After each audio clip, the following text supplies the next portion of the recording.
थाइखाजरा रायन' गेलेग्रा फोथार एबसुनि नैथि 13 बोसोर बैसो सिंनि हौवासाफोरनि जोलुर बादायलायनाय जोबथा खेलाखौ खुंफुंनो लाहार फाहार। सिगां बोसोराव खुंबोबाय थानाय बादि देग्लायबो एबसुआ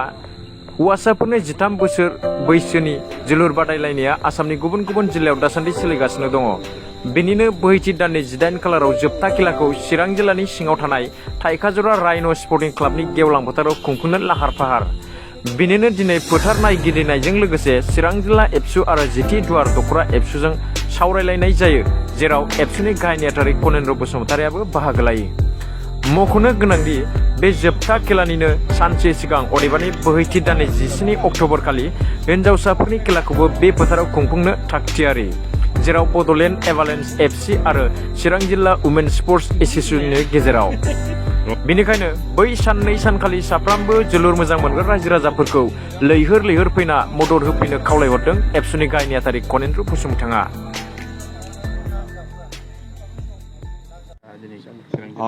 दिनै जोङो मिरु दुलाराय बर' फरायसा आफाद आरो चिरां जिल्ला दुलाराय बर' फरायसा आफाद लोगोसेयै जिथि दुवार दख'रा दुलाराय बर' फरायसा आफाद जथायै बे चिरां जिल्लानिनो सिङाव थानाय रोनिखाता ओनसोलनि बे थाइखाजरानि जे रायन' स्पर्टिं क्लाब एन्ड लाइब्रेरि बे प्लेग्राउन्डआव जोङो दंफैयो। दंफैनायनि गुबै जाहोना जाहैबाय जे बे प्लेग्राउन्डआव दुलाराय बर' फरायसा आफादनि जेनाखि आन्डार 13 फुटबल टुर्नामेन्टनि जिखिनि फाइनाल जेनाखि जोबथा गेलेनाय बादायलायनाय बे फोथारावनो खुंनो थाखाय थांखि लाखानाय दङ आरो दा बेखायनो बे फोथाराव जिखिनि फाइनाल गेलेनायखौ खुंफुंनांगौनि थाखाय दिनैनिफ्राय खामानि मावनो थाखाय साखाफारा खालामनो दिनै फोथारखौ जोङो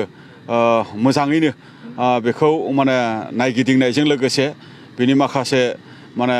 बोरै बिनि प्रिपारेसनखौ खालामनांगौ बेखौ मिरु दुलाराय बर' फरायसा आफाद चिरां जिल्ला आरो जिथि दुवार दख'रा हिसाबै जोङो बेवहाय जोङो जथुमदों। दा बे गेलेनायनि गेजेरजों जोङो उन्दै जिखिनि गेलेनाय बादायलायनाय बेखौ जोङो थुलुंगा होनांगोन। मानो होनोबा बे उन्दै गेलेगिरिफोरा बिसोरो स्टेट लेभेल गेलेहैगोन बा बिथांमोना नेशनेल लेभेल गेलेहैगोन आरो बेबायदि गेलेहैनांगौनि थाखाय जों दुलाराय बर' फरायसा आफादा बिनि मोनसे प्लेटफर्म आरो बिनि मोनसे वेखौ जोङो खालामनानै होनो थाखाय जोङो नाजाबाय थादों। दा बेखायनो अक्ट'बरनि 18 अक्ट'खालि जानो गोनां जिखिनि मोनसे आन्डार 13 फुटबल टुर्नामेन्ट जेनाखि फाइनाल बियो बयनिबो अनसायनायनि गेजेरजों आरो बयनिबो मददनि गेजेरजों बियो जाफुंसारगोन, जोंनियाव बेबायदि मोनसे मिजिं दङ। आरो बेजोंनो लोगोसे नोंथांमोननो फोरमायबावगोन नोंथांमोननि मिडियानि गेजेरजों जोंनि गासै रायजो राजा नोंथांमोननो फोरमायनो लुबैदों जे सानसे सिगां 17 अक्ट'बर खालि जोङो आरोबाव जोङो वुमेन फुटबल एक्जिबिशन जेनाखि मोनसे मेट्स बेखौ जोङो लाखिबावनाय जोङो जादों।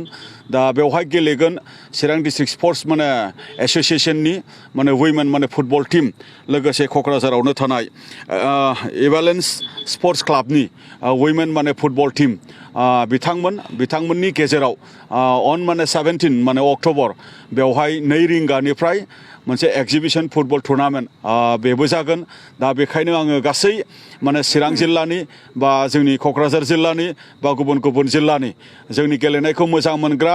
आरो जोंनि गेलेगिरिफोरखौ थुलुंगा होनो मोजां मोनग्रा आरो जोंनि समाजाव गेलेनायनि गेजेरजों खौसेथि आरो थामोनथाखौ लाबोनांगौनि नोजोर आरो थांखिजों आरो बे गेलेनायनि गेजेरजोंनो जोंनि गेलेगिरिफोरनि जिउ राहा दानांगौनि थाखाय जेनाखि मोनसे राहाफारि नैबे बाथ्राखौहाय नोजोर होनानै जोङो साफ्रोम नोंथांमोनखौ बे जागोन जिखिनि अक्ट' 17 तारिखआव आइजोफोरनि फुटबल गेलेनाय आरो 18 तारिखआव आन्डार 13 हौवासाफोरनि फुटबल फाइनाल जेनाखि गेलेनाय बे मोननैबो आरो बे साननैनिबो जेनाखि गेलेनायखौ नोंथांमोना लैहोर नायनो फैयो आङो गुरै खावलायदों। दिनै चिरां जिल्ला दुलाराय बर' फरायसा आफादनि जानानै मिरु दुलाराय बर' फरायसा आफादनि जानानै जिथि दुवार दख'रा दुलाराय बर' फरायसा आफादनि जानानै दा बावहाय फाइनालाव सोर टीमनि गेजेराव गेलेगोन बेखौ जोङो